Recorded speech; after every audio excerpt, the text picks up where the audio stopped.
Hello friends, in this video lecture I will discuss about transgenic animal. इसके पहले हम लोग डिस्कस कर चुके हैं जीन थेरेपी के बारे में और पेस्ट रेजिस्टेंट प्लांट के बारे में। उन लेक्चर की लिंक इस लेक्चर के डिस्क्रिप्शन बॉक्स में दी हुई है, आप लोग इजीली यहाँ से देख सकते हैं। तो आइए स्टार्ट करते हैं ट्रांसजेनिक एनिमल। ट्रांसजेनिक एनिमल नाम पे ही आपको दिख रहा है कि यहाँ पे एनिमल है, इसके पहले हम लोग देख रहे हैं क्या लगा है ट्रांसजेनिक। मतलब क्या हुआ है कि कोई एक नॉर्मल एनिमल है और उसमें हमने क्या किया, with the help of genetic engineering हमने कुछ फॉरेन जीन जो है इंट्रोड्यूस कराया है। ट्रांस जीन का ट्रांसफर हुआ है एनिमल के अंदर। ओके, तो इसीलिए इसको क्या बोलना, ट्रांसजेनिक एनिमल। अब हम इसकी डेफिनेशन देख लेते हैं। Animal that have been permanently engineered. अब यहाँ पे आपको आ रहा है परमानेंटली इंजीनियर्ड, तो आपको एग्जाम में अगर आ जाए कि ट्रांसजेनिक एनिमल वो होते हैं जिनमें टेम्परेली इंजीनियर्ड, तो वो गलत हो जाएगा। क्या होना चाहिए, परमानेंटली इंजीनियर्ड। ओके, तो आपको ये चीज़ याद रखनी है, परमानेंटली इंजीनियर्ड। मतलब अगर एक बार जीन इंट्रोड्यूस करा दिया गया तो ऐसा नहीं है कि एनिमल की डेथ होने से पहले ही वो क्या हो, जीन फिर से निकाल लिया जाए या कुछ समय तक ले इसमें एग्जिस्ट करे इस एनिमल में, उसके बाद जो है अपने आप डिग्रेड हो जाए, ऐसा नहीं है। परमानेंटली इंजीनियर्ड है, मतलब अगर एनिमल सर्वाइव करेगा तो साथ ही साथ वो जीन क्या करेगी, उसमें डिवाइड करेगी, रिप्लिकेशन होगा, ट्रांसक्रिप्शन होगा, ट्रांसलेशन होगा, उसका प्रोडक्ट बनेगा और उसका जो भी एक्सप्रेशन होगा वो उस एनिमल पे देखने को मिलेगा। ओके, तो यहाँ पे परमानेंटली पहली चीज आपको क्या याद रखनी है, डेफिनेशन के थ्रू आपको बता दे रहा हूँ, permanently engineered. Okay, by the gene insertion it called the transgenic animals. अब ये जो हम लोग जीन इंसर्ट करा रहे हैं, इस जीन को भी क्या बोलते हैं, तो जो फॉरेन जीन है जो कि ऐड की जा रही है एनिमल, नॉर्मल हमारे पास जो एनिमल है उसमें हम लोग उसको क्या बोलेंगे, ट्रांस जीन्स। क्या बोलेंगे, उस जीन को क्या बोलेंगे, ट्रांसजीन। तो अगर आपको आ जाए कि क्या होती है transgene, the foreign gene which introduce into a normal animal is known as transgene. Okay, कौन कौन सी मेथड हैं जो कि हेल्प करती हैं ट्रांसजेनिक एनिमल फॉर्मेशन में, तो DNA microinjection, retrovirus mediated gene transfer, embryonic stem cell mediated gene transfer. तो ये सारी टेक्निक हम लोग देख चुके हैं लास्ट लेक्चर्स में। तो आप लोग एक प्ले लिस्ट तैयार की गई है, बायो अकेडमी पे जाइएगा, आपको वहाँ पर प्ले लिस्ट मिलेगी, वहाँ पे ये लेक्चर्स पड़े हुए हैं। ओके, तो आप देखिए कि डीएनए माइक्रो इंजेक्शन में क्या होता है कि हम लोग डायरेक्टली न्यूक्लियस में इंसर्ट करा देते हैं। रेट्रोवायरस मेडिएट हायर एनिमल्स जो हम लोग डिस्कस कर रहे थे, तो वहाँ पे वेक्टर वाला पोर्शन, तो वहाँ पे देखे थे कि हायर एनिमल्स में क्या करते हैं, रेट्रोवायरस यूज करते हैं फॉरेन जीन को इंसर्ट कराने के लिए। एम्ब्रियोनिक स्टेम सेल के थ्रू भी हम लोग सेरोगेट मदर में ट्रांसफर करा के डिजायर्ड जो भी वो है तैयार कर लिया जाता है ऑर्गेनिज्म। तो ये हम लोग देखेंगे। अब आइए स्टार्ट करते हैं production of the transgenic animal. इसके पहले मैं एक डायग्राम है, यहाँ पे आप लोग डायग्राम देखिए, इसके थ्रू समझिए, जल्दी समझ में आ जाएगा। आप यहाँ पे देख रहे हैं दो अलग अलग आपको यू देखने को मिल रही हैं, ठीक है। एक में देखिए यहाँ पे क्या है, ब्लैक फेस यूव्स है और एक में क्या है, यहाँ पे डॉर्सेट यूव्स है। तो यहाँ पे देखिए जो ब्लैक फेस है और ये क्या है, डॉर्सेट व्यू है।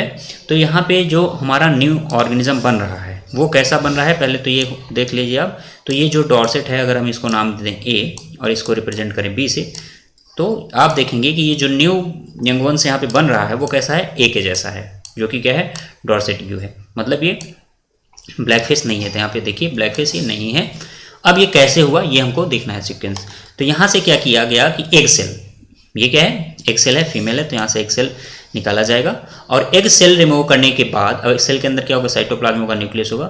इसका न्यूक्लियस जो है वो निकाल लिया जाएगा, ई न्यूक्लिएटेड, मतलब न्यूक्लियस रिमूव कर दिया जाएगा। इसको हम लोग बोलते हैं ई न्यूक्लिएटेड एग सेल। तो आपको अगर ये टर्म आ जाए, what does mean of enucleated egg cell, इसका मतलब क्या है, सेल से न्यूक्लियस निकाल लिया गया है। अब यहाँ पे निकालने के लिए हम लोग माइक्रोपिपेट वगैरह यूज करते हैं, जिसके थ्रू ये निकाला जा सकता है। अब क्या करते हैं कि ये जो हमारे पास दूसरा ब्रीड है, ये दोनों अलग अलग ब्रीड हैं। तो यहाँ पे देखिए डॉर्सेट यू से क्या किया जाता है, कुछ सोमैटिक सेल्स जो उसके बॉडी स्ट्रक्चर के फॉर्मेशन में हेल्प कर रही है, सोमैटिक सेल यहाँ पे मेमोरी ग्लैंड से निकाली जाती है और मेमोरी ग्लैंड से निकालने के बाद इसको क्या किया जाता है, लो न्यूट्रिएंट कल्चर मीडियम में कल्चर किया जाता है। उसके बाद आफ्टर कल्चरिंग एक सेल यहाँ से निकाली जाती है। देखिए इसमें क्या है, डीएनए है, साइटोप्लाज्म है, न्यूक्लियस है, बट आपको याद रखना है सोमैटिक सेल। यहाँ से हम लोग ऐसा नहीं है कि यहाँ से एक सेल निकालें तो दूसरे में से स्पर्म सेल निकाल रहे हैं, या तो हम लोग कोई दूसरी सेल। आपको याद रखना है सोमैटिक सेल। ओके, कहाँ से निकाल रहे हैं, मेमोरी ग्लैंड से। तो आपको ये चीज़ याद रखना है कि डॉर्सेट यू से क्या, कहाँ से सेल निकाली जा रही है, मेमोरी ग्लैंड से निकाली जाए। इसको हम लोग क्या कराते हैं, फ्यूज कराते हैं किसके साथ, ई न्यूक्लिएटेड एग सेल, ई न्यूक्लिएटेड एग सेल के साथ फ्यूज कराते हैं। फ्यूज कराने के बाद क्या हो जाएगा, दोनों जब सेल फ्यूज होंगी तो ये न्यूक्लियस कहाँ पे चला जाएगा, ई न्यूक्लिएटेड सेल में, एक सेल में चला जाएगा। इसके बाद यहाँ पे क्या होगा, इलेक्ट्रिकल पल्सेस के थ्रू यहाँ पे हम लोग देख रहे हैं ये दोनों सेल क्या की फ्यूज की हैं। अब फ्यूज करने के बाद यहाँ पे देखेंगे फर्टिलाइजेशन होगा। फर्टिलाइजेशन के बाद हमें पता है क्या बनता है, एम्ब्रियो। क्या बनता है, एम्ब्रियो बनता है। अब इस एम्ब्रियो को ग्रुप ऑफ सेल्स जो हैं इसको इम्प्लांट करते हैं सरोगेट मदर में। ओके, इम्प्लांट करने के बाद अब यहाँ पे क्या होगा, फीटस का डेवलपमेंट होगा, बेबी का मैच्योरेशन होगा। अब वहाँ पे देखेंगे हम लोग, अब जब आफ्टर डिलीवरी तो यहाँ पे देखेंगे जो ईव्स बना है, यू बना है, वो कैसा है, वो जो है किस ब्रीड जैसा है, ब्लैक फेस जैसा है या डॉर्सेट यू जैसा है। तो यहाँ पे जो न्यू यंग वंस यू बन रहा है वो कैसा है, डॉर्सेट यू, जिसकी हमने सोमैटिक सेल जो है आइसोलेट की थी और उसको इंट्रोड्यूस फर्टिलाइज करा था, उसके जैसा है, ना कि जो हमने एग सेल रिमूव की। तो ये आप देख सकते हैं, और इसका नाम जो रखा गया वो डॉली रखा गया। ये फर्स्ट ऐसा जो है मैमल है, एनिमल मैमल है, जिसको जो है कंप्लीटली तैयार किया। इसमें पूरा का पूरा ऑर्गेनिज्म बनाया गया है, यहाँ पे कोई जेनेटिक में कम नहीं किया, मतलब कह सकते हैं हम लोग यहाँ पे सोमैटिक सेल से न्यू यंग वंस आप देख रहे हैं बन रहा है। कहीं पे जीन ऐसा नहीं किया गया है कि यहाँ से कुछ पार्ट जो है जीन का लिया गया है फिर इसमें इंसर्ट कराया गया, ऐसा नहीं है। कंप्लीट जो है सेल ली गई है वो इन्यूक्लिएटेड सेल के साथ फ्यूज कराई गई है। और सेल कौन सी ली गई थी, डॉर्सेट यू से जो है सोमैटिक सेल ली गई है, यहाँ पे इन्यूक्लिएटेड सेल से फ्यूज कराई गई। और इसके बाद सरोगेट मदर में ट्रांसफर कराने के बाद एम्ब्रियो का यहाँ पे जो यू बन रहा है वो कैसा बन रहा है, वो डॉर्सेट यू जैसा बन रहा है। और इसका नाम जो रखा गया वो क्या रखा गया, डॉली रखा गया। फर्स्ट मैमल आपको याद रखना है जो कि कंप्लीटली तैयार किया गया था। अब यहाँ पे देखते हैं, तो first transgenic mammal were produced 1981 by Ralph Brinster and Richard Palmiter. They introducing a gene for rat growth hormone into fertilized egg of mice। तो आप यहाँ पे देख रहे हैं ट्रांसजेनिक माइस जो है तैयार किया गया था, किसके द्वारा तैयार किया गया था, यहाँ पे 1981 में साइंटिस्ट थे रैल्फ ब्रिंस्टर एंड रिचर्ड पार्मेटर। ओके, तो आपको ये चीज़ याद रखना है। किसके लिए, यहाँ पे आप देखिए, यहाँ पे ग्रोथ हार्मोन आपको यहाँ पे पर्टिकुलर जीन यहाँ पे इंट्रोड्यूस कराया गया था। यहाँ पे पूरा का पूरा कह रहे हैं कि न्यूक्लियस नहीं ट्रांसफर किया गया था, पूरा का पूरा एनिमल का जीनोम ट्रांसफर नहीं किया गया था। यहाँ पे क्या किया गया था, introducing a gene for red growth hormone. Okay, किसमें किया गया था, इनटू फर्टिलाइजिंग ऑफ माइस, जो फर्टिलाइजेशन हो गया था अभी हम लोगों ने यहाँ पे देखिए, यहाँ पे देख सकते हैं आप लोग, फर्टिलाइजेशन के बाद यहाँ पे अगर हमको इंसर्ट करा देंगे तो जो जीन इंसर्ट कराएंगे वो लगभग पूरी सेल में, क्योंकि एम्ब्रियोनिक कंडीशन में अगर हम इंसर्ट कराते हैं ना तो वो पूरे हमारी बॉडी में देखने को मिलेगी सेल। तो ये जीन जो है ग्रोथ हार्मोन के लिए ये इंट्रोड्यूस कराया गया था। तो आपको याद रखना है कि माइस में फर्टिलाइज्ड एग में जो है ये क्या कराया गया था, जीन ट्रांसफर कराया गया था ग्रोथ हार्मोन वाला। ओके, तो ये चीज़ आपको याद रखना है फर्स्ट टाइम। उसके बाद पॉली एंड मॉली दो ईव्स थे, ये यूज थे। यहाँ पे क्या हुआ है, यहाँ पे भी ये फर्स्ट ऐसे मैमल थे जो कि सक्सेसफुली क्लोन किए गए थे। बट यहाँ पे क्या किया गया था, part of DNA from donor you and part of DNA from human, इसको क्या किया गया था, कुछ पार्ट लिया गया था, ना कि कंप्लीटली। आप देख रहे थे अभी यहाँ पे कंप्लीट जो है सोमैटिक सेल से न्यूक्लियस ट्रांसफर करा, बट यहाँ पे पार्ट ऑफ डीएनए लिया गया है। तो आपको डॉली और पॉली और मॉली जो है आ रहा है, तो इसका मतलब पार्ट ऑफ डीएनए ट्रांसफर किया गया है। ओके, इसमें एडल्ट सोमैटिक सेल में, एडल्ट सोमैटिक सेल में क्या किया गया, पार्ट ऑफ डीएनए ट्रांसफर किया गया। फिर जो है उससे जो एनिमल बनेगा वो जो है जो उसमें जो एक्सप्रेशन है जीन का जो हमने इंसर्ट कराया है वो हमको देखने को मिलेगा। तो वो भी एक ट्रांसजेनिक एनिमल ही है, क्योंकि हमने वहाँ पे क्या किया है, हमने वहाँ पे जेनेटिक मेकअप चेंज किया है। बट डॉली अभी आपने देखा, डॉली का एग्जाम्पल भी देखा आपने, वहाँ पे हमने पूरा प्रोसेस भी देखा। डॉली जो है फर्स्ट एनिमल थी successfully clone for an adult somatic cell. यहाँ पे कोई भी जीन इंसर्ट नहीं कराया गया है, यहाँ पे पूरा का पूरा सोमैटिक सेल से न्यूक्लियस जो है इन्यूक्लिएटेड सेल के साथ फ्यूज कराया गया है।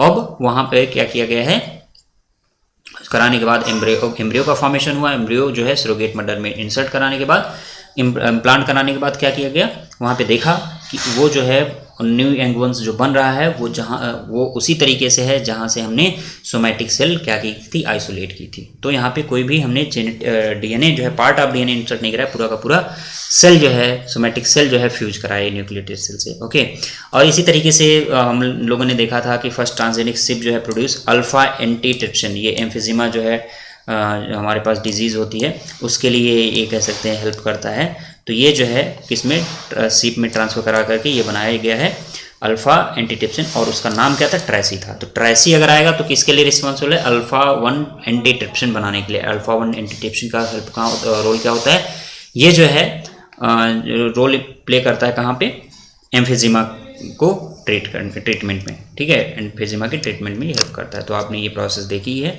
तो इस तरीके से हम ट्रांसजेनिक एनिमल बनाते हैं। आइए अब देख लेते हैं एडवांटेज ऑफ ट्रांसजेनिक एनिमल के बारे में क्या होता है।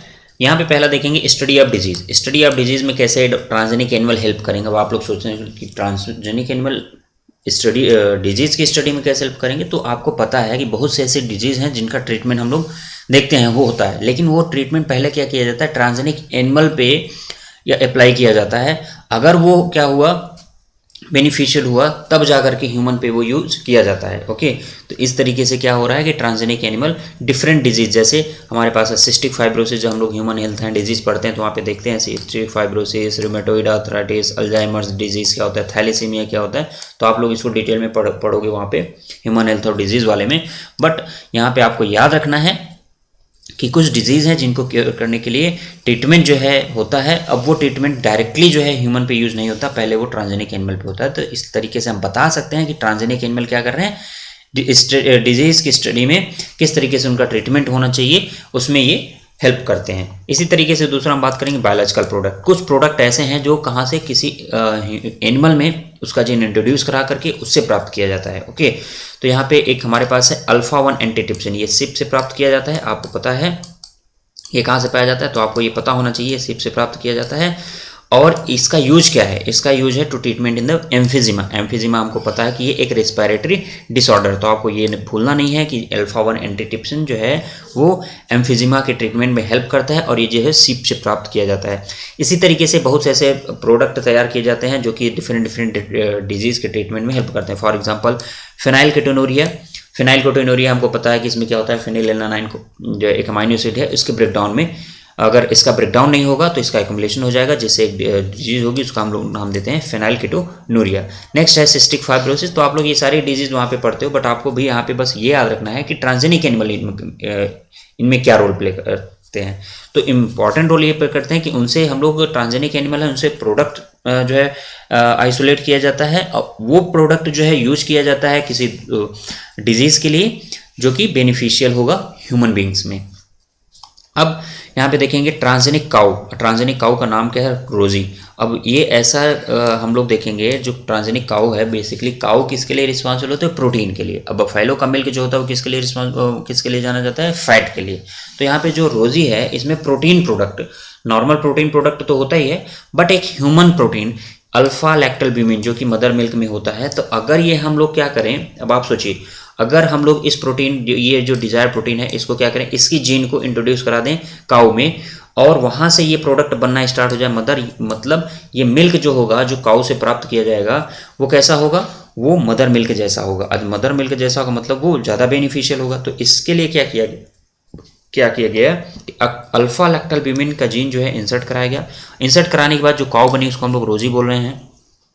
और ये क्यों कराया गया, क्योंकि इसमें जो मिल्क है, मिल्क जो नॉर्मल जो मिल्क होगा काऊ का, उसमें अब क्या बढ़ गया, they enriched with alpha lactalbumin and it is closely related to mother milk. और इसमें कितनी परसेंट होती है, 2.4 पर लीटर होता है, मतलब 2.4 ग्राम पर लीटर जो है आपको ये प्रोटीन देखने को मिलेगी। अब ये ज़्यादा कह सकते हैं हमारे लिए बेनिफिशियल है जो कि मदर मिल्क जैसा है। तो आप यहाँ पे देख रहे हैं बहुत से ऐसे बायोलॉजिकल प्रोडक्ट हैं जो कि ट्रांसजेनिक एनिमल से फाइंड किए जाते हैं और उनका यूज हम लोग ह्यूमन वेलफेयर के लिए देखते हैं।